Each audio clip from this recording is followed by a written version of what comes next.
Au nom du Père et du Fils et du Saint-Esprit. Amen. Avec Jésus et sa Sainte Mère.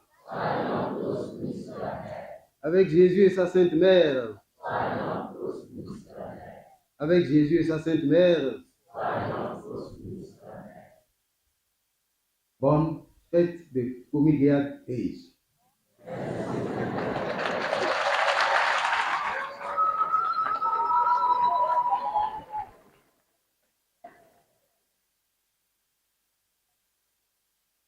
Cela faisait un bon moment. Je demandais au Père des cieux de nous aider à trouver 3 jours pour célébrer sa Sainte Mère qui est notre Mère.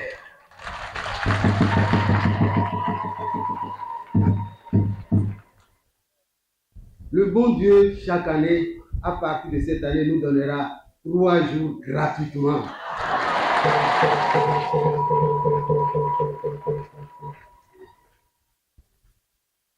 Notre-Dame de Comidia, reine des familles. Notre-Dame de Comidia, reine des familles. Notre-Dame de Comidia, reine des familles.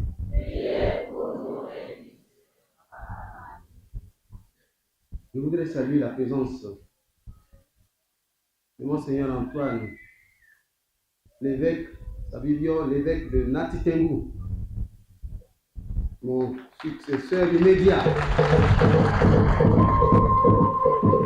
Non, je ne vois pas. C'est vrai que tu es grand de taille, mais...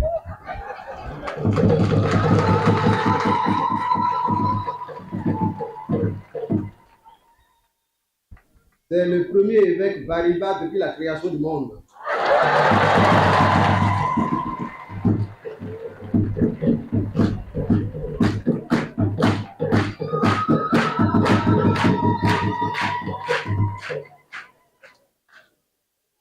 Je voudrais souligner, après le mot du vicaire général, qui a dit que nous sommes dans des festivités, dans des anniversaires. Je voudrais vous souffler l'anniversaire de quelqu'un qui célèbre cette année 50 ans de sacerdoce.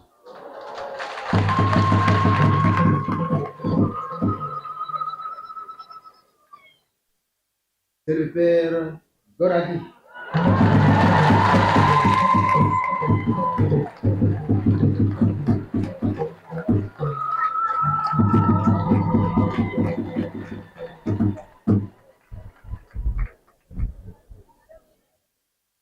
C'est le prêtre le plus ancien dans le diocèse.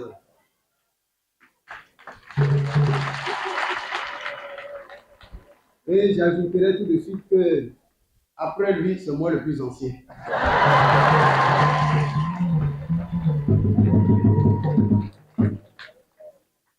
Nous bénissons le Seigneur, nous bénissons le Seigneur, nous bénissons le Seigneur. Ce diocèse est 3 fois béni par le Seigneur.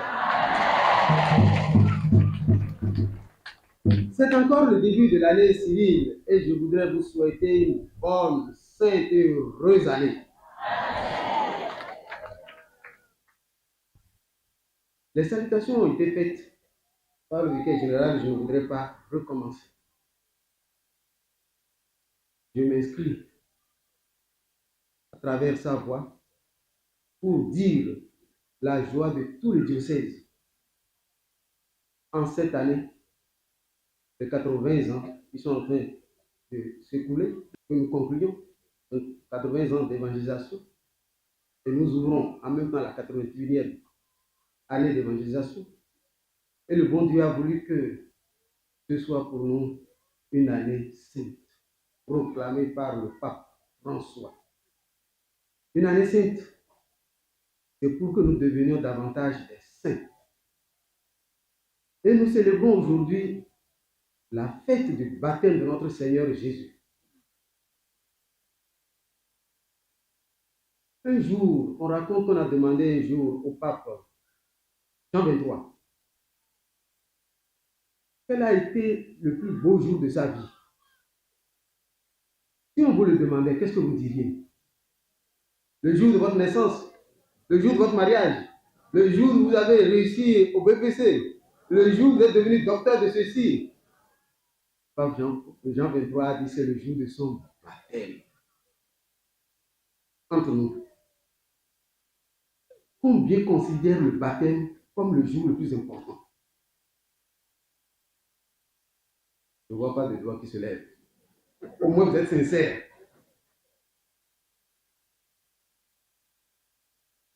Combien se souviennent même du jour de leur baptême?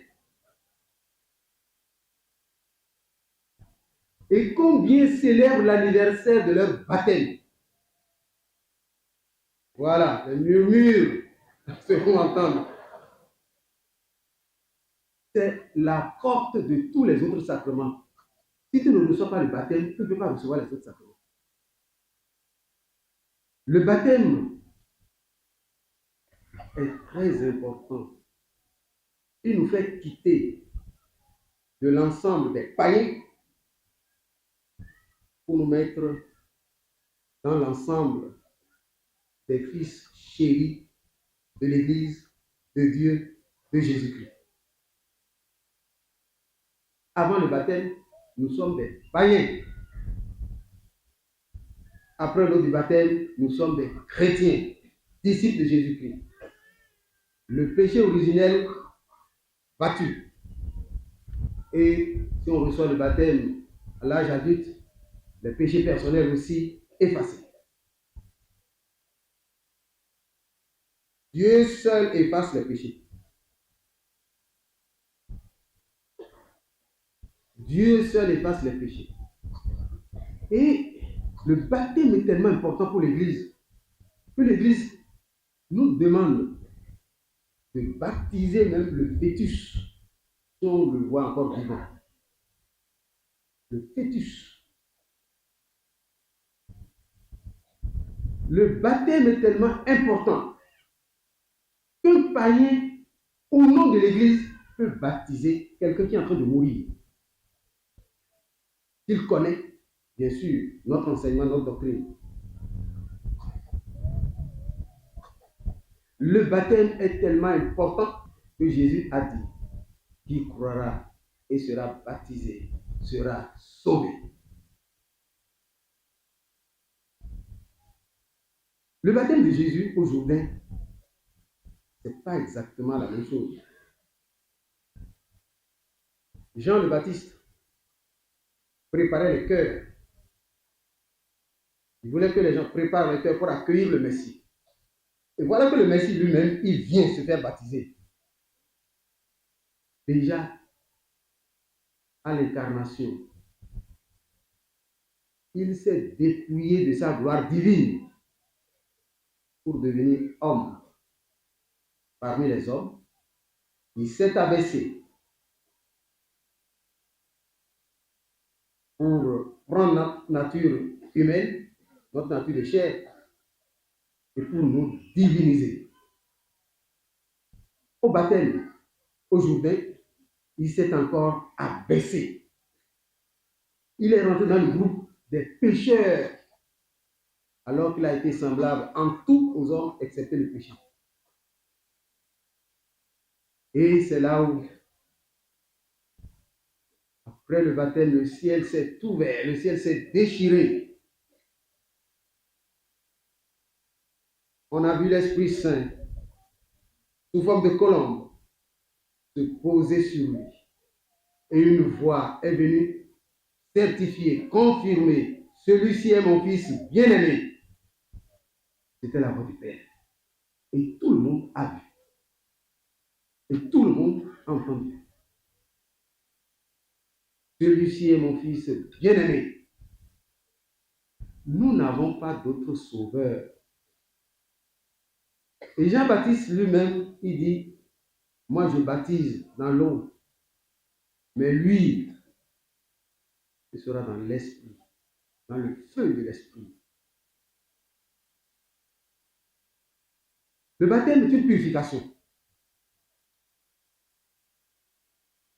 Le baptême est aussi une transformation intérieure. Quand quelqu'un vient d'être baptisé, on ne voit pas de signes extérieurs. Bien sûr, il emporte chez lui le vêtement blanc. Il emporte chez lui la lumière, la bougie, comme on dit. Et après, nous sommes loin, nous sommes baptisés pour toujours. Celui qui est baptisé pour toujours. Bien sûr que, avec nos yeux de chair, on ne distingue pas qui est baptisé, qui n'est pas baptisé. Mais Satan reconnaît qui est baptisé et qui n'est pas baptisé. Satan distingue qui est mis à part depuis le baptême et qui ne l'est pas encore. Revalorisons notre baptême. La deuxième lecture nous a dit, soyez ardents à faire le bien.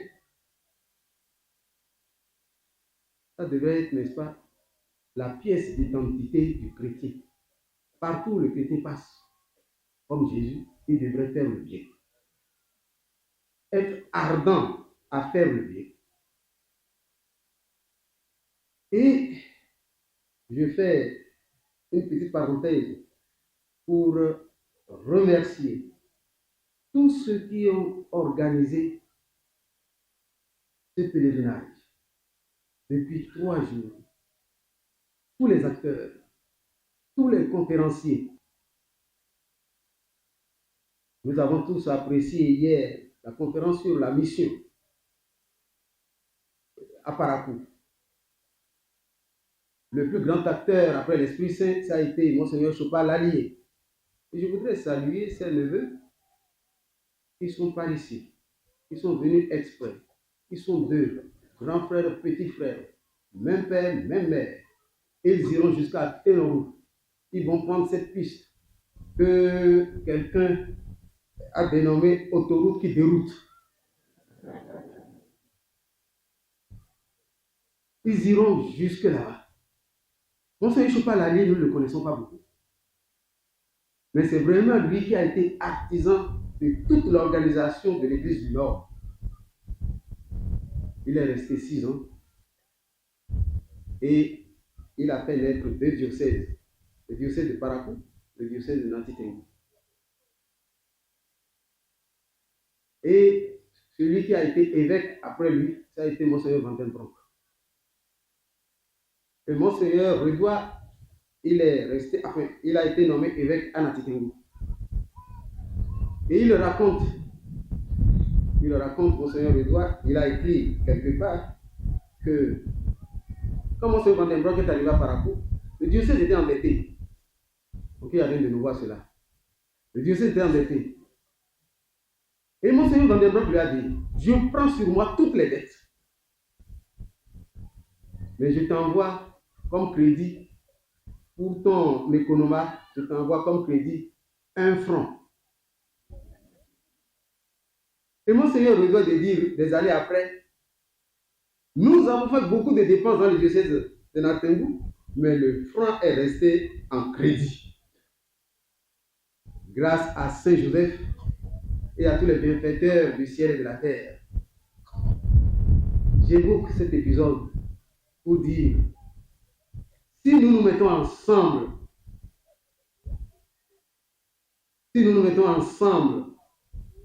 ce beau sanctuaire va devenir encore plus beau. On est ensemble. On est ensemble. On est ensemble. Et dans cette foi que rien n'est impossible à Dieu, nous voulons imiter la Vierge Marie.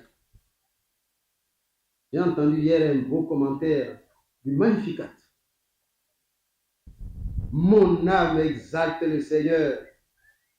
Le Bénédictus commence par béni soit le Seigneur, le Dieu, et le Magnificat, non, c'est mon âme qui bénit le Seigneur. Mon esprit exulte en Dieu, mon Sauveur. Il faut apprendre à être joyeux. Il faut apprendre à être enthousiaste. Il faut apprendre à être heureux. mais dans le Seigneur, pas dans le sodavi.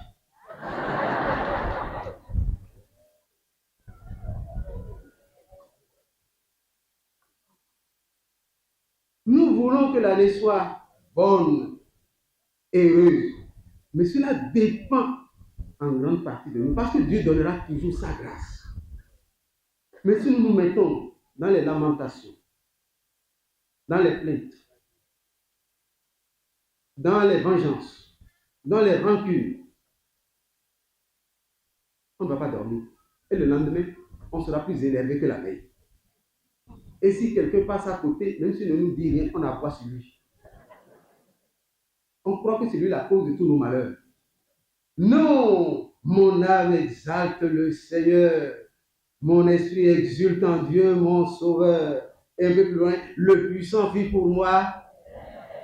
C'est est. Le Magnificat est vraiment magnifique. Apprenons à prier avec le Magnificat. Je remercie, n'est-ce pas, l'Église qui en fait la prière de chaque jour au vêpres. Chantez le Magnificat. Prions en famille, prions en famille, prions en famille. Les cultures endogènes, c'est une bonne chose, mais qui ont besoin d'être purifiées. Même Jésus a purifié la culture de son pays. Vous avez entendu dire œil pour œil, dent pour dent, mais moi je vous dis. Vos anciens vous ont dit, mais moi je vous dis. Jésus a corrigé la culture des Juifs.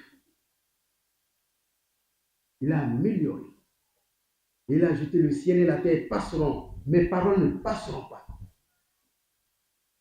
Et donc, quand nous valorisons nos cultures, et c'est une bonne chose que de valoriser, n'est-ce pas, les bonnes cultures, lorsque nous valorisons nos cultures, n'oublions pas qu'il faut les purifier.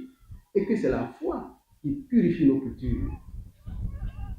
Hier encore, j'entendais dire qu'au niveau de l'alimentation, c'est ce qui est blanc qui nous plaît le plus. Or, c'est ça qui nous fait le plus de mal. On cherche le pain blanc, on cherche le riz blanc, on cherche les spaghettis blancs, on cherche le lait blanc, on cherche je ne sais pas quoi blanc. Jusqu'à on cherche la Vierge Marie blanche.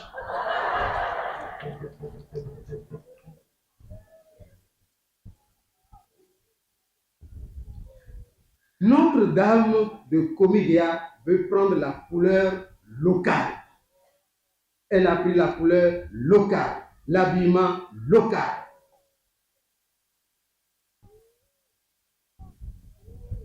Et c'est ce que Dieu veut. Aujourd'hui, c'est un esprit. C'est nous qui donnons la couleur à l'esprit. Parce que l'esprit n'a pas de couleur. Dieu n'a pas de couleur. C'est nous qui donnons à Dieu la couleur que nous voulons. Les Asiatiques, certainement, elles donnent, n'est-ce pas, leur couleur, les jaunes, avec des petits yeux, comme si on avait mis des piments dedans. Difficile à ouvrir. Mais bien sûr, c'est normal. Alors, de plus en plus, il faudrait que nous déconstruisions de nos têtes ce qui nous rend malades.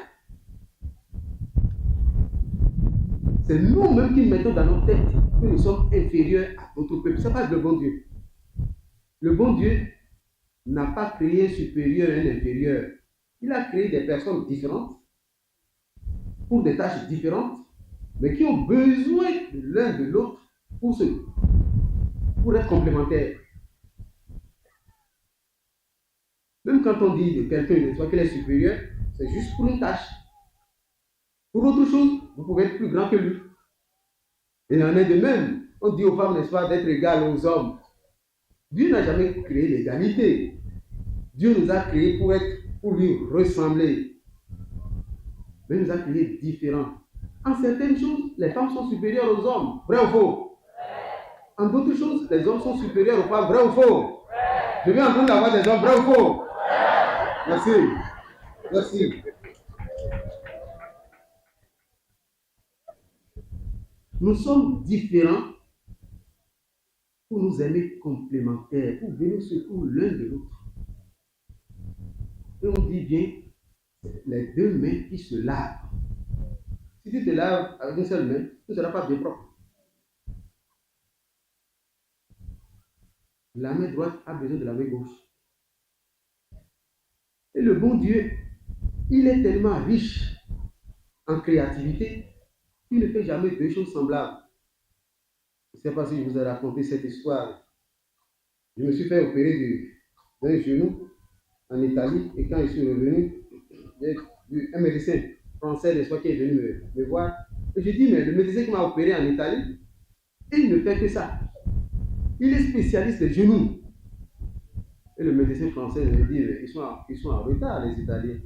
En France, il y a des spécialistes de genoux droit et des spécialistes de genoux gauche.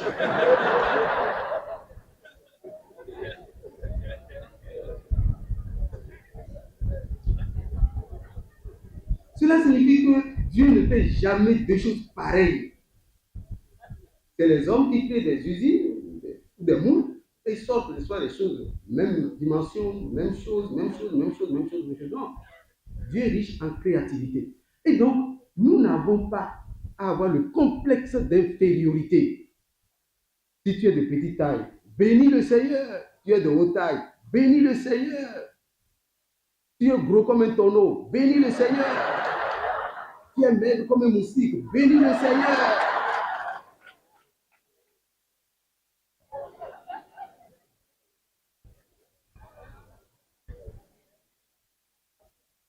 Personne n'a tous les avantages et personne n'a tous les inconvénients. Apprenons à remercier, à charger notre cœur de bénédictions, de louanges, d'actions de grâce.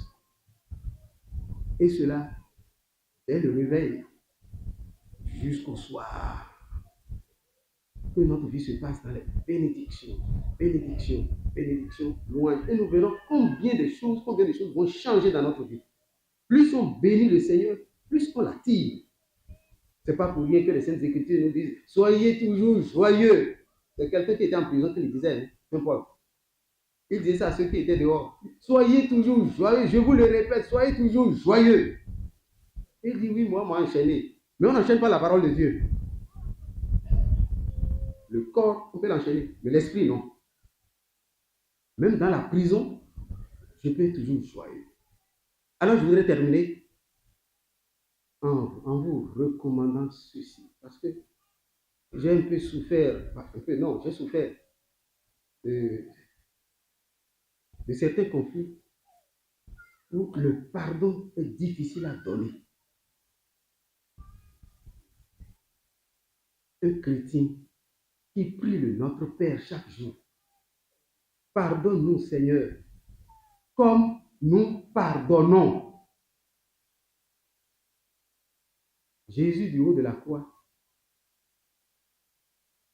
nous a tous pardonnés.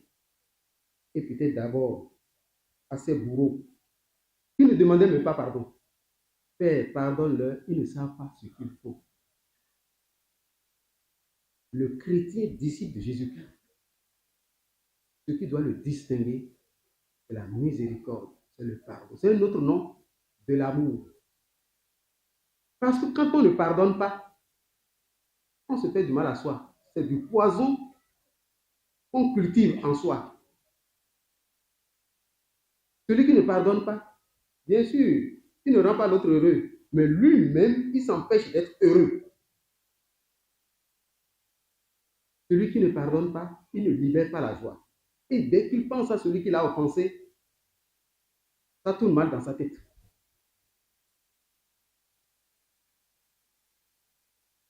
Père, pardonne-nous comme nous pardonnons.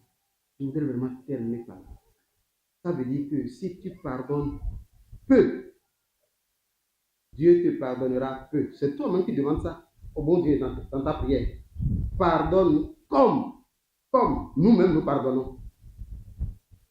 Si tu pardonnes peu, Dieu te pardonnera peu.